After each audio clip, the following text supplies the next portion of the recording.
जिल्ह्यात गुंडांच्या टोळ्यात पुन्हा भडका चाप कोण लावणार? हाना की बडीव एककलमी कार्यक्रमाची आवश्यकता. सांगली मिरज शहरासह जिल्ह्यात गुन्हेगारी टोळ्यांनी पुन्हा डोकेवर काढले आहे.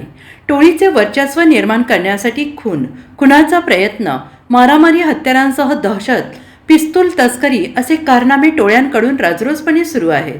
सांगलीत 10 ते 12 वर्षापूर्वी पोलिसांनी धडाकेबाज कारवाई करत नामचीन गुंडांच्या टोळ्या नेस्तनाबूत केल्या आहेत आणि त्यानंतर गेल्या काही वर्षात नव्यानं उदयास आलेल्या टोळ्यांचा उपद्रव वाढला आहे.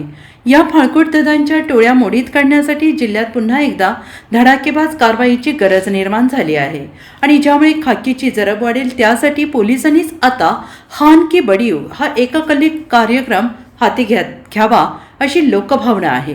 सांगली जिल्ह्यात खुनाची अक्षरशः मालिका सुरू आहे.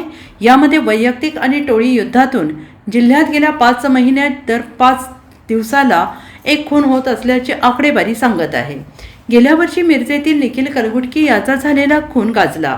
त्याचा खून करणारी टोळी सध्या कारागृहात आहे. विशेष म्हणजे गुंडांच्या टोळ्यांचे धाडस एवढं वाढलं आहे की मिरज शासकीय रुग्णालयात पोलीस बंदोबस्तात आणलेल्या हल्लेखोरांवर गोळीबार करण्याचा प्रयत्न झाला, पण तो फसला. त्यामुळे पोलिसांचा जीव भांड्यात पडला. त्यानंतर सांगलीत मुळशी पॅटर्नचा थरार पाहायला मिळाला. वाढदिवसाच्या दिवशी दलित महासंघाच्या मोहिते गटाचा संस्थापक अध्यक्ष उत्तम मोहिते याचा घरात घुसून निर्घृण खून करण्यात आला. यावेळी चाकू लागल्याने एका हल्लेखोराचाही मृत्यू झालाय आणि याच रागातून उत्तम मोहिते यांच्या खुनावेळी हल्लेखोराला दुचाकीवरून सोडणाऱ्या तरुणाचे अपहरण करून त्याचा खून करण्यात आला आणि त्यानंतर ड्रममध्ये भरून त्याला विहिरीत फेकण्यात आले.